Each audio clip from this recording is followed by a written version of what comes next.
An alternative way of manipulating the cervical spine is to have a patient in a seated position instead of a supine position.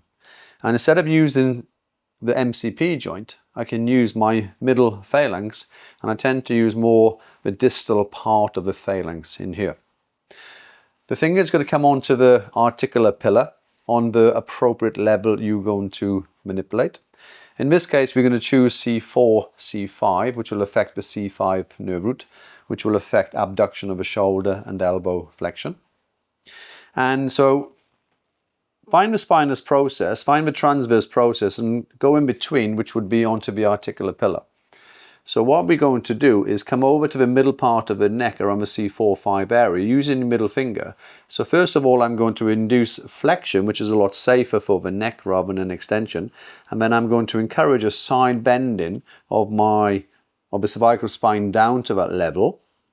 Okay, and then I'm going to induce a rotation to the opposite side, which is a type 1 motion. Okay, so it's a type 1 motion.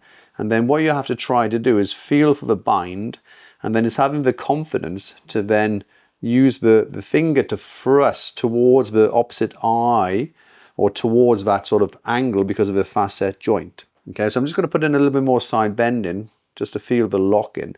It's just a little bit of a fine tuning position in here. Okay, you can use a breath in if you want to, but I'm not going to. I'm just going to feel the positioning. Okay, and then when I'm feeling it, I'm just going to gently try to change the position from there, and there's a little cavitation coming through.